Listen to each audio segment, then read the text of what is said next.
రాజ్యలక్ష్మి గారు, ఎంత నటించాలని చూసినా మీరు పిచ్చివారు కారని నాకు తెలుసు, మీ మనస్సాక్షికి తెలుసు. మీ కళ్ళ ముందే ఎన్నో ఘోరాలు జరిగిపోయాయి, జరుగుతున్నాయి. అయినా మీరు నోరు విప్పడలేదు. ఎందుకని? కేవలం మీ పసుపు కుంకుమలు దూరం అయిపోతాయని. అవునా?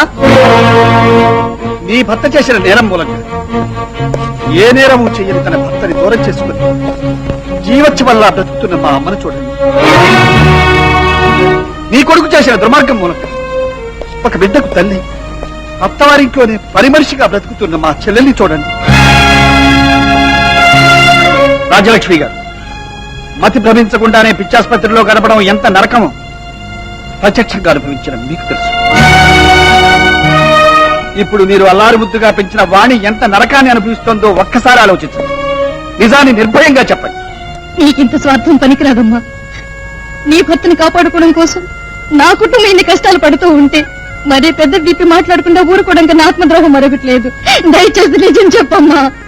అత్తయ్య అని మిమ్మల్ని పిలవాలని ఉండి కూడా పిలవలేని దీనురాలి కోసమైనా నిజం చెప్పండి. తండ్రి ఉండి కూడా అనాథగా బ్రతుకుతున్నా ఈ బిడ్డ కోసమైనా నిజం చెప్పండి.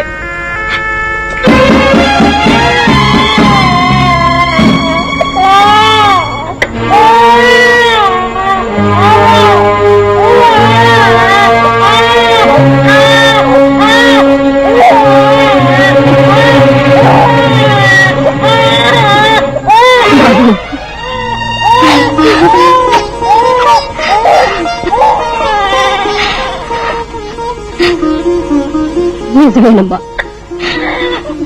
నేను కిరాతకురాలి. ఇన్నాళ్ళు నా స్వార్థం కోసం నిజాన్ని దాచిపెట్టి పిచ్చిదాన్ని అయ్యాను. నన్ను క్షమించమ్మా. బాబు, నా భర్తే మా అన్నయ్యని చంపాడని నాకు తెలుసు. కానీ దానికి ప్రత్యక్ష సాక్షి ఆ గురునాథం. అతన్ని పట్టుకుని నిజాన్ని రాబట్టుకో బాబు. అధర్మాన్ని నాశనం చేయి. వెళ్ళు బాబు, వెళ్ళు.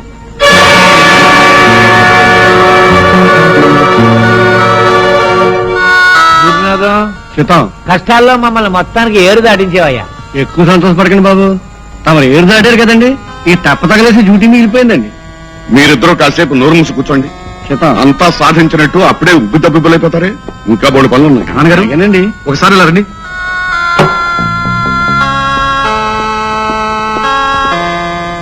అది నా బాధ్యత అమ్మా. చూడమ్మా, నిన్ను ఇక్కడి నుంచి తీసుకెళ్ళడానికి పోలీసుల దగ్గర పర్మిషన్ తీసుకున్నాను. గురునాథం నిన్ను మన ఇంటికి భద్రంగా తీసుకెళ్తాను. నేను ఇక్కడ ఈ వ్యవహారాలన్నీ చక్కదిద్దుకొస్తాను. నువ్వేం భయపెడకమ్మా, నేనున్నాను. రండమ్మా, రండి.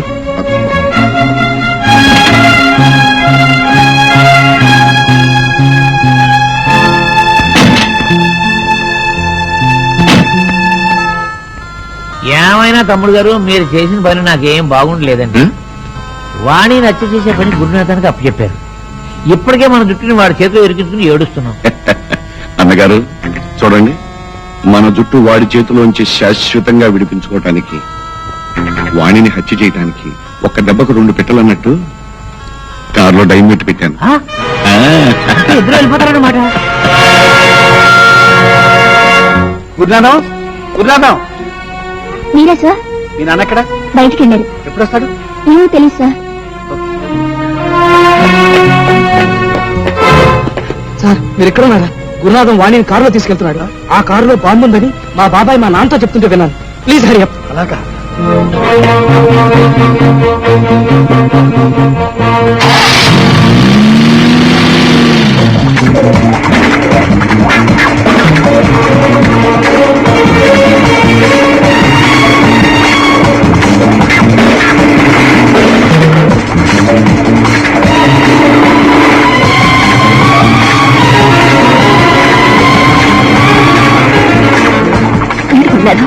ఎక్కడ తీసుకెళ్తున్నావు?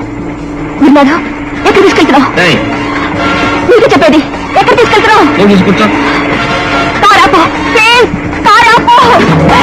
గురునాథం ప్లీజ్, కారాపో.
నేనేం తప్పు చేయలేదు, నన్ను వదిలిపెట్టండి బాబు.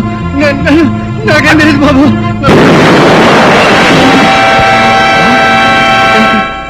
ఏంటి ఘోరం? ఏంటి బాబు ఈ ఘోరం? అయ్యి బాబు, తమ సమయానికి రాకపోతే నేను ఈ పడికి శవం అయిపోయాను బాబు.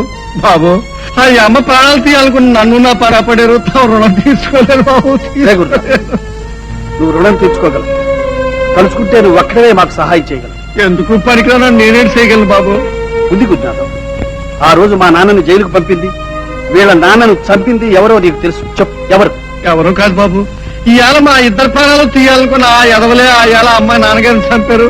తమ నాన్నగారిని జైలుకి పంపించారు బాబు. వాళ్ళే చంపారు బాబు.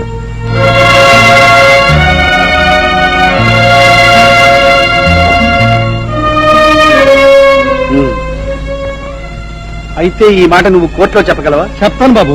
తమరు ఎక్కడ చెప్పమన్నా చెప్తాను. దేవుడి ముందు నిలబడి చెప్పమన్నా చెప్తాను బాబు. రాజలక్ష్మి,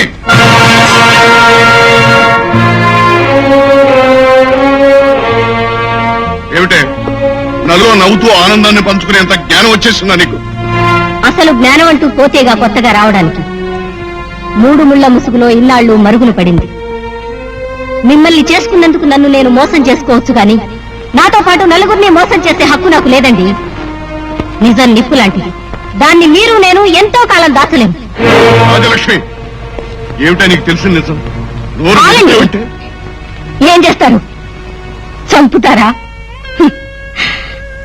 నా తోడ పుట్టిన వాడిని చంపిన మిమ్మల్ని చట్టానికి పట్టించిన రోజే నేను చచ్చిపోయాను. మీరు చేసిన తప్పుకు తోటి వాళ్ళు శిక్ష అనుభవిస్తుంటే చూస్తూ పిచ్చిదానిలా నటించానే. ఆనాడే నాకు నేను సమాధి కట్టేసుకున్నాను. ఇప్పుడు కొత్తగా మీరు చంపేది నేను చచ్చేది ఉంది. మీలాంటి నమ్మక ద్రోహి రక్తం పంచుకు పుట్టినందుకు ఈ దౌర్భాగ్యుడు కూడా తోటి ఆడపిల్లను నమ్మించి మోసం చేశాడు. ఇంకా మీ అన్యాయాలు చూస్తూ సహించలేను. మీరు చేసిన నేరానికి జైలు శిక్ష అనుభవించాల్సిందే.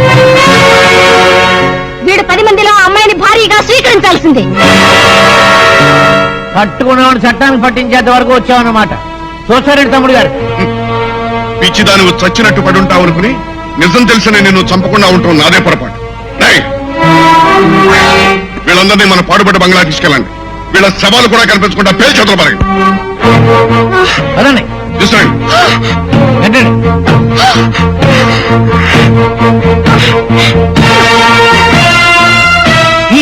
తీసుకెళ్లి కట్టిపోయండి రా. రేయ్, వాళ్ళందరినీ కట్టేసి ఇంటి చుట్టూ బాంబులు పెట్టేయండి.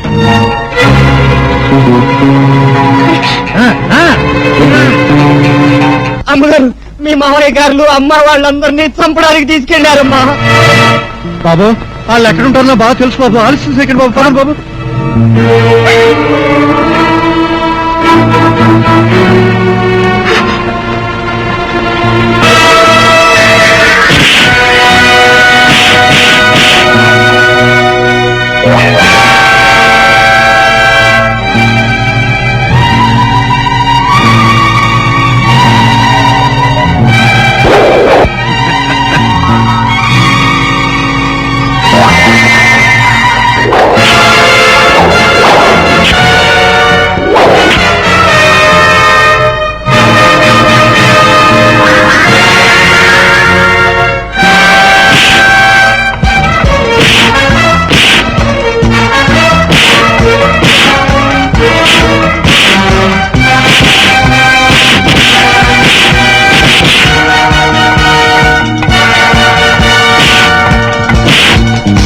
బాబు, ఇక్కడ ఉన్నారా? గురునాథం, నువ్వా? రామచంద్రయ్య, ఇది పెద్ద శాల్తీని లేపేద్దాం అనుకున్నావా? అమ్మో, నువ్వు తక్కువడు కాదయ్యా, నాకు తెలుసు. నేను కాదు, మా తమ్ముడు గారు. లేకపోతే గొప్ప ఆలోచనలు నీకెందుకు వస్తాయో తెలీదా? బాబు, కొట్టదురా, నీకు దండం పెడతాను. అది పెద్దోళ్ళకండి, మనం చిన్నోళ్ళం కదండి. ఇది చిన్న దెబ్బలటండి. బాబు,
తమ్ముడు గారు ఉమ్, ఈ 2000లో ఒక వేలు పట్టుకోండి. ఎందుకు? ముందు మీరు విడుదలవుతారో నేను విడుదలవుతానో తేల్చుకుందామని. ఇద్దరు విడుదల కాదు బాబు, ఏ ఈ జైల్లోనే సత్తారండి. ఆ? ఒక్క సందంతా నేను నీ వల్లే మాకు ఈ జైలు ప్రాప్తి వచ్చింది. నా మీద ఎందుకు బాబు కోపం? ఇక్కడ మాత్రం తమకు ఏడు తక్కువైందండి. ఆ బయట ఉన్నంతకాలం వాణి ఏమో సొమ్ము ఫ్రీగా తిన్నారు, ఇప్పుడు సర్కారు సొమ్ము ఫ్రీగా తింటున్నారు. ఏటైనా తమరు పెట్టి పుట్టారండి.